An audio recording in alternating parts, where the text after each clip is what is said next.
ఆంధ్రప్రదేశ్ రాష్ట్రంలో మనందరం కూడా చూస్తూ ఉన్నాం. ఆస్తుల కోసం, డబ్బు కోసం, రాజకీయాల కోసం ఎంతకైనా సరే దిగజారేటువంటి విష సంస్కృతికి వైఎస్ఆర్సీపీ పార్టీ కనిపిస్తున్నటువంటి పరిస్థితి, ఆ పార్టీ నేత జగన్మోహన్ రెడ్డి కనిపిస్తున్నటువంటి పరిస్థితి. పదవి కోసం, రాజకీయాల కోసం సొంత బాబాయిని సైతం గొడ్డలిపోటుకి అర్ధాంతరంగా ఏదైతే జీవితాన్ని వైఎస్ఆర్సీపీ నేత ముగించాడో అటువంటి వైఎస్ఆర్సీపీ పార్టీ అధ్యక్షుడు జగన్మోహన్ రెడ్డినే ఆదర్శంగా స్ఫూర్తిగా తీసుకునే మొన్న ఏదైతే కడపలో సొంత పార్టీ కార్యకర్త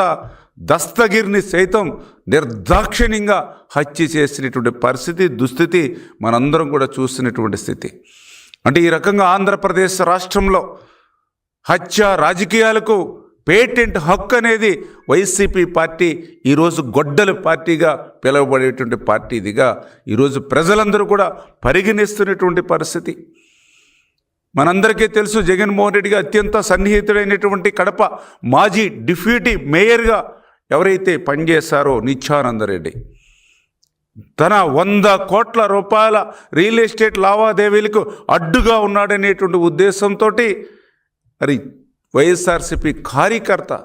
వైఎస్ఆర్సీపీ పార్టీని అధికారంలోకి ఆ రోజు 2019లో కానీ మరి మొన్న 2024లో కానీ పార్టీ కోసం అహర్నిశలు పనిచేసినటువంటి వైఎస్ఆర్సీపీ పార్టీ కార్యకర్త అనేటువంటి విషయం కూడా ఆలోచన చేయకుండా మరి ఆ కార్యకర్తను సైతం నిర్దాక్షిణ్యంగా పెద్ద దస్తగిరిని ఏ రకంగా అయితే హత్య చేసి మరి హత్య చేసిన తర్వాత ఆ హత్యలో పాల్గొనేటువంటి వాళ్ళు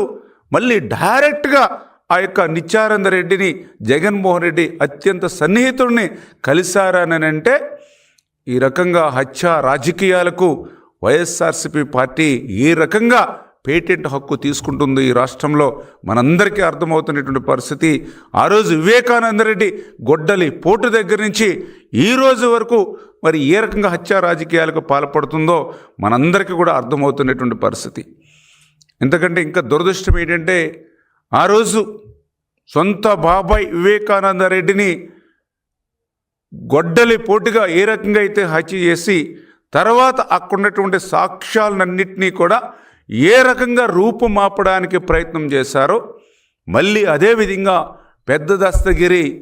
హత్య తర్వాత కూడా ఆ సాక్ష్యాలన్నింటినీ కూడా రూపుమాపేటువంటి విధంగా వైఎస్ఆర్సీపీ పార్టీ పనిచేసేటువంటి విధానం అని అంటే ఇది తాడేపల్లి ఆదేశాల ప్రకారమే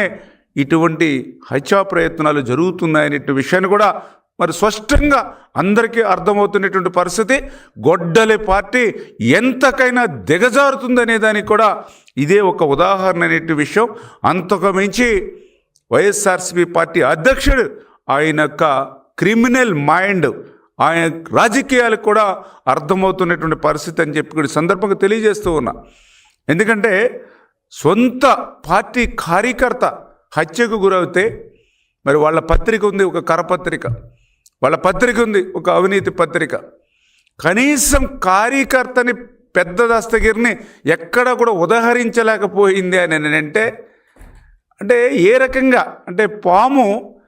గుడ్లను పెట్టి తన గుడ్లు తానే పాము ఏ రకంగా అయితే మింగేస్తుందో అదే రకంగా జగన్మోహన్ రెడ్డి వైఎస్ఆర్సీపీ పార్టీ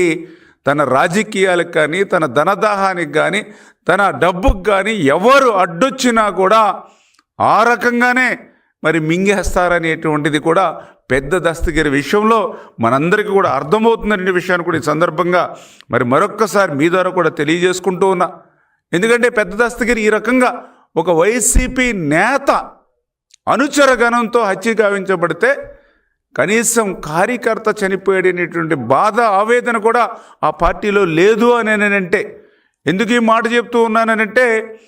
జగన్మోహన్ రెడ్డి ఆయన యొక్క క్రిమినల్ మైండ్. ఎందుకంటే మొన్న కూడా మనం చూసాం, జగన్మోహన్ రెడ్డి పరామర్శ యాత్ర పేరు చెప్పి పెద్ద ఎత్తున ఊరేగింపుతో ఆ రోజు వెళ్తూ ఉన్నప్పుడు జగన్మోహన్ రెడ్డి కారు కింద మరి తన సొంత పార్టీ కార్యకర్త చక్రాల కింద పడి నలిగి చనిపోతే కనీసం ఎందుకు చెప్తున్నానంటే ఈరోజు మనం ఎక్కడైనా రోడ్డు మీద పోతూ ఉంటే యాక్సిడెంట్ కనుక మనం చూస్తే వాళ్ళు ఎవరో మనకు తెలియకపోయినా సరే కారు ఆపి ఆ యాక్సిడెంట్ అయినటువంటి వాళ్ళ యొక్క వివరాలు తెలుసుకుని హాస్పిటల్కి ఫోన్ చేసి అక్కడ బెడ్ అరేంజ్ చేసుకుని అవసరమైతే మనకు ఎవరైనా పిఏ కానీ వీళ్ళు కానీ వెనుకుంటే వాళ్ళని ఇచ్చి పంపించి వాళ్ళకి వైద్యాన్ని అందజేస్తాం. ముక్కు ముఖం తెలియని వ్యక్తి రోడ్డు మీద యాక్సిడెంట్కి గురవుతాయి. ఆ రకంగా మానవత్వం చాటుకుంటాం. కానీ జగన్మోహన్ రెడ్డి తన కాన్వాయ్లో ఊరేగింపులో ఆ యొక్క వైఎస్ఆర్సీపీ కార్యకర్త చక్రాల కింద పడి చనిపోతే 2 చేతులు 2 కాళ్ళు పట్టుకుని పక్కన పొదల్లోకి పడేసి పోయారని అంటే ఒక కారు కింద నిమ్మకాయని పెట్టి ఏ రకంగా అయితే తొక్కించేస్తారో ఆ మాదిరిగా వైఎస్ఆర్సీపీ పార్టీ ఆ యొక్క కార్యకర్తలు కూడా ఆ రకంగా మరి చూస్తున్నటువంటి దుస్థితి ఈరోజు వైసీపీ కార్యకర్తలు కూడా మరి అర్థం చేసుకోవాల్సినటువంటి అవసరం కూడా ఉంది అనే విషయం. అంటే ఈరోజు స్పష్టంగా ఒకటి అర్థమవుతోంది, జగన్మోహన్ రెడ్డికి ఏదైతే తన అధికారం కోసం కానివ్వండి, తన ధనదాహాని కోసం కానివ్వండి, తన రాజకీయ ప్రయోజనాల కోసం కానివ్వండి, అది కుటుంబమైనా, బంధువులైనా, పార్టీ నాయకులైనా, పార్టీ కార్యకర్తలైనా ఎవరైనా ఒకటే, తన ధనదాహానికి తన రాజకీయ దాహానికి అడ్డొస్తే అనేటువంటి విషయం మరొక్కసారి పెద్ద దస్తగిరి హత్య ద్వారా మనందరికీ కూడా అర్థమవుతూ ఉంది. దీనికి తల్లి అయినా మినహాయింపు లేదు, చెల్లి అయినా మినహాయింపు లేదు, సొంత చిన్నాన్న చెల్లి అయినా మినహాయింపు లేదు, ఆఖరికి తండ్రి బాబాయ్ అందరూ కూడా మినహాయింపు లేనిటువంటి పరిస్థితి జగన్మోహన్ రెడ్డి వైఖరిలో మనందరం కూడా చూసినటువంటి పరిస్థితి. అంటే ఆ రోజు ఏదైతే వివేకానంద రెడ్డి హత్యను గుండెపోటుగా మరి ముందు చిత్రీకరించి అది గుండెపోటు కాదు గొడ్డలిపోటని ఏదైతే సాక్ష్యాధారాలతో బయటపడేటప్పటికీ అది చంద్రబాబు నాయుడు గారి మీద ఏ రకంగా అయితే నెట్టేయడానికి, నారాసుర రక్త చరిత్రని ఏ రకంగా అయితే చంద్రబాబు నాయుడు గారి మీద నెట్టేయడానికి ఆ రోజు జగన్మోహన్ రెడ్డి ప్రయత్నం చేశాడో, ఆ రోజు 2018లో కోడికత్తి డ్రామా ఆడి రక్తి కట్టించి 2019 ఎన్నికల్లో దాని ద్వారా విజయం సాధించి అధికారంలోకి వచ్చిన తర్వాత మరి ఆ కోడికత్తిలో భాగస్వామ్యుడైనటువంటి దళిత బిడ్డను మరి ఏ రకంగా అయితే అతని జీవితాన్ని బలిపెట్టాడో ఈరోజు కార్యకర్తలందరూ కూడా అర్థం చేసుకోవాల్సినటువంటి అవసరం ఉంది. అంటే ఏదైతే యొక్క జగన్మోహన్ రెడ్డి యొక్క క్రిమినల్ రాజకీయాల్ని ఈవేళ సొంత పార్టీ కార్యకర్తలు కూడా గమనించుకోవాల్సినటువంటి అవసరం ఉంది. జగన్మోహన్ రెడ్డి కార్యకర్తలు అనేటువంటి వాళ్ళను తన రాజకీయ అధికారం కోసం ఒక టూల్స్ మాదిరిగా మాత్రమే ఉపయోగించుకుంటాడనేటువంటి సత్యాన్ని కూడా ఈరోజు వైసీపీ కార్యకర్తలు కూడా గమనించుకోవాల్సినటువంటి అవసరం ఉంది అనేటువంటి సందర్భంగా తెలియజేసుకుంటూ, ఈ రకమైనటువంటి ఆంధ్రప్రదేశ్లో మరి ఎంతో ప్రశాంతమైనటువంటి రాష్ట్రం మన ఆంధ్రప్రదేశ్ రాష్ట్రం. ఇటువంటి ప్రశాంతమైనటువంటి రాష్ట్రంలో మరి ఈవేళ వైఎస్ఆర్సీపీ పార్టీ అధికారం కోల్పోయినటువంటి 22 నెలల నుంచి చూస్తూ ఉంటే ఓటమి నుంచి ఎక్కడ కూడా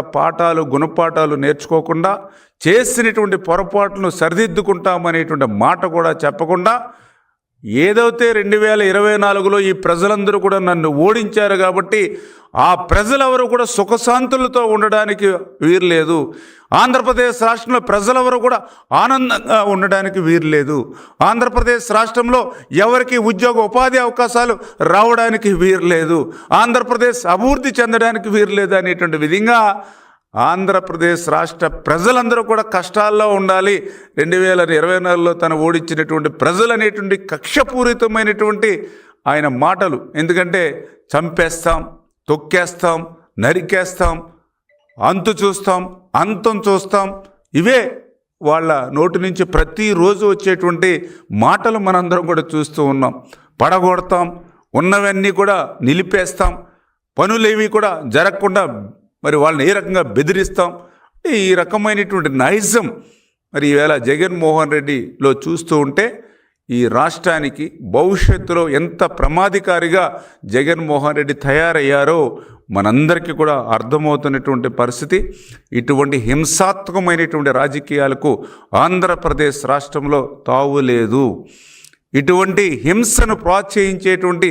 జగన్మోహన్ రెడ్డికి, ఎందుకంటే ఎక్కడ చూసినా ఈరోజు గొడ్డల పార్టీ, రప్పా పార్టీ అని ఈరోజు ప్రజలందరూ కూడా భావిస్తున్నటువంటి పరిస్థితి. అటువంటి హింసాత్మకమైనటువంటి రాజకీయాలు నడిపేటువంటి వ్యక్తికి ప్రజాస్వామ్యంలో ఉండేటువంటి అర్హత లేదు. రేపు మళ్ళీ మేము అధికారంలోకి వస్తే ఇంతకంటే ఎక్కువ సంక్షేమాన్ని ఇస్తాం, లేదా ఇంతకంటే ఎక్కువ అభివృద్ధిని ఇస్తాం, చేసినటువంటి పొరపాట్లను సరిదిద్దుకుని మంచి పాలన ఇస్తామని ఎవరైనా ఏ రాజకీయ పార్టీ అయినా ప్రజలకు చెప్తుంది తప్ప, ఈ జగన్ మాదిరిగా మరి రేపు రప్ప అని నరుకుతాం, చేతులు తీస్తాం, కాళ్ళు నరుకుతాం, తలలు తీస్తాం అనేటువంటి భావజాలంతో మరి మాట్లాడేటువంటి పార్టీలకు, అంటే ఈ రకమైనటువంటి క్రిమినల్ మైండ్తో ఉన్నటువంటి ఇటువంటి పార్టీలకు, ఇటువంటి నాయజం ఉన్నటువంటి గొడ్డలి పార్టీకి